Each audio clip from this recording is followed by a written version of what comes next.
세우시고 채우시는 하나님. 창세기 1장 9절에서 23절. 하나님이 이르시되 천하의 물이 한 곳으로 모이고 묻이 드러나라 하시니 그대로 되니라. 하나님이 묻을 땅이라 부르시고 모인 물을 바다라 부르시니 하나님이 보시기에 좋았더라. 하나님이 이르시되 땅은 풀과 씨 맺는 채소와 각기 종류대로 씨 가진 열매 맺는 나무를 내라 하시니 그대로 되어 땅이 풀과 각기 종류대로 씨 맺는 채소와 각기 종류대로 씨 가진 열매 맺는 나무를 내니 하나님이 보시기에 좋았더라. 저녁이 되고 아침이 되니 이는 셋째 날이니라. 하나님이 이르시되 하늘의 궁창에 광명체들이 있어 낮과 밤을 나뉘게 하고 그것들로 징조와 계절과 날과 해를 이루게 하라. 또 광명체들이 하늘의 궁창에 있어 땅을 비추라 하시니 그대로 되니라. 하나님이 두 큰 광명체를 만드사 큰 광명체로 낮을 주관하게 하시고 작은 광명체로 밤을 주관하게 하시며 또 별들을 만드시고 하나님이 그것들을 하늘의 궁창에 두어 땅을 비추게 하시며 낮과 밤을 주관하게 하시고 빛과 어둠을 나뉘게 하시니 하나님이 보시기에 좋았더라. 저녁이 되고 아침이 되니 이는 넷째 날이니라. 하나님이 이르시되 물들은 생물을 번성하게 하라. 땅이 하늘의 궁창에는 새가 나르라 하시고 하나님이 큰 바다짐승들과 물에서 번성하여 움직이는 모든 생물을 그 종류대로 날개 있는 모든 새를 그 종류대로 창조하시니 하나님이 보시기에 좋았더라. 하나님이 그들에게 복을 주시며 이르시되 생육하고 번성하여 여러 바닷물에 충만하라. 새들도 땅에 번성하라 하시니라. 저녁이 되고 아침이 되니 이는 다섯째 날이니라. 이제 셋째 날이 담고 있는 구속사 안에서의 영적 메시지를 살펴보면 성경에서 묻과 바다가 대조되어 나올 때 항상 묻은 하나님 나라를 상징하고 바다는 죄악된 세상을 상징합니다. 그래서 창세기의 다섯째 날 만들어진 바다 속의 생물 중에 탄닌이라는 것이 등장합니다. 창세기 1장 21절에 그 큰 물고기 탄닌이라는 단어는 용, 뱀, 바다괴물이라는 뜻입니다. 그래서 성경이 구원과 하나님 나라의 완성을 바다가 물러가고 묻이 드러나는 것으로 묘사를 하기도 하는 것입니다. 여호와의 팔이여 깨소서 깨소서 능력을 베푸소서. 옛날 옛시대에 깨신 것 같이 하소서. 라합을 점이시고 용을 찌르시니가 어찌 주가 아니시며 바다를 넓고 깊은 물을 말리시고 바다 깊은 곳에 길을 내어 구속 얻은 자들로 건너게 하시니가 어찌 주가 아니시니까.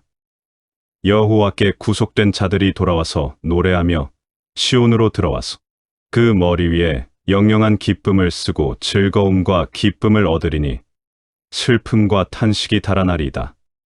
이사야 51장 9절에서 11절. 유다는 여호와의 성소가 되고 이스라엘은 그의 영토가 되었도다. 다다는 이를 보고 도망하며 요단은 물러갔으며 산들은 시양같이 뛰놀며 작은 산들은 어린 양같이 뛰었도다. 바다야, 내가 도망함은 어찌미며 요단아, 내가 물러감은 어찌민고. 시편 104편 2절에서 5절. 이 구절들의 배경은 홍해가 마르고 요단이 갈라진 사건입니다. 모세가 바다 위로 손을 내어민데 여호와께서 큰 동풍으로 밤새도록 바닷물을 물러가게 하시니 물이 갈라져 바다가 마른 땅이 된지라. 출애굽기 14장 21절. 여호와의 언약궤를 맨 제사장들은 요단 가운데 마른 땅에 굳게 섰고 온 이스라엘 백성은 마른 땅으로 행하여 요단을 건너니라. 여호수아 3장 17절. 잘 보면 이 두 곳 모두에서 성경이 일부러 마른 땅이라는 단어를 사용하고 있는 것을 볼 수 있습니다.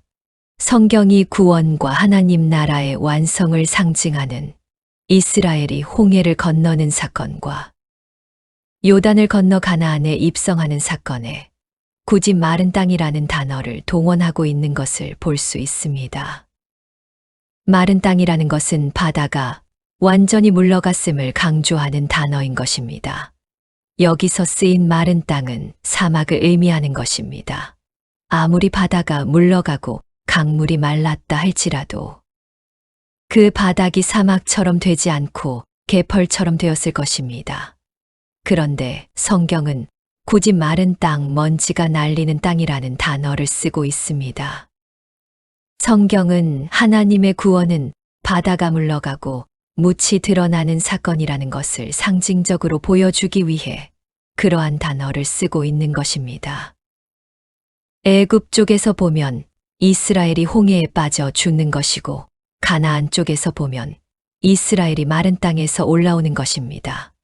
그게 구원인 것입니다.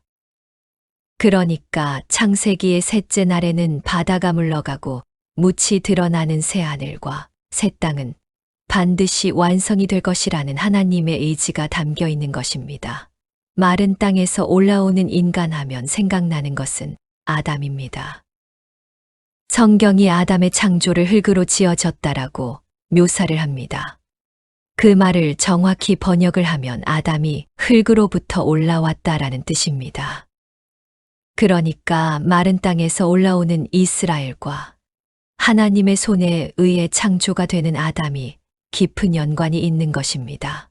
쉽게 설명하면 교회를 상징하는 이스라엘이 홍해와 요단을 건너 마른 땅에서 올라오는 사건은 하나님으로부터 새로운 생명이 창조되는 새 창조를 의미한다는 것을 힌트하고 있는 것입니다.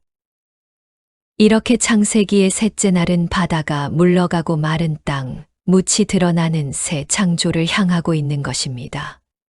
그래서 요한계시록 21장의 새 하늘과 새 땅의 묘사에서 그곳에는 바다도 다시 있지 않더라라는 내용이 등장하는 것입니다. 이렇게 해서 셋째 날의 창조까지 다 마쳤습니다. 우리가 이 셋째 날까지의 창조, 구조적 틀의 창조에서 배울 수 있는 중요한 메시지가 하나 있습니다. 그것은 하나님께서 갈라놓으신 것은 절대 합쳐져서는 안 된다는 것입니다. 하나님은 현상론적 측면에서 볼 때는 이 천지를 생명이 존재하는 가장 적합한 환경으로 만드셨고 일정한 비율로 잘 나누어 놓으신 것이지만 영적인 측면으로 볼 때는 합쳐져서는 안 될 것들을 분리시켜 놓으신 것입니다. 다른 말로 없어져야 할 것과 영원히 남을 것을 나누어 놓으심으로 지금은 하나님의 목적을 이루시기 위해 남겨놓은 그것들을 이제 이 역사 속에서 치워 가시겠다는 하나님의 의지를 그 속에서 읽을 수 있는 것입니다. 예를 들어 성경에 보면 실제로 하나님께서 나누어 놓으신 것들이 합쳐진 적이 있었습니다. 하나님께서 첫째 날 나누어 놓으신 어두움과 빛이 도로 합쳐져서 흑암이 된 적이 있었습니다. 이스라엘이 출애굽하기 직전에 하나님께서 애굽에 내린 재앙 중 하나였습니다. 하나님의 백성들이 거하던 고센 땅에는 빛이 있었는데 그 고센 땅을 제외한 애굽 전역이 흑암으로 뒤덮였습니다. 그렇게 빛과 어두움이 도로 섞여서 빛이 사라지게 되면 생명체도 함께 사라지게 되는 것입니다. 그래서 출애굽기에 10가지 재앙의 빛과 어두움이 섞이는 흑암이 등장하는 것입니다. 그리고 둘째 날 나누어 놓으신 궁창 위의 물과 궁창 아래의 물이 도로 합쳐지고 셋째 날 나누어 놓으신 바다의 물과 육지가 섞이는 사건도 있었습니다. 우리가 잘 아는 노아의 홍수입니다. 그 사건도 역시 기식하는 것들이 모두 죽는 저주를 상징하는 것입니다. 이렇게 하나님이 나누어 놓으신 것은 합쳐지면 저주로 향하게 되어 있습니다. 그렇게 어두움과 바다를 물리치시고 빛과 묻이 드러나는 창조의 사건은 우리 성도에게 그대로 일어나고 있는 것입니다.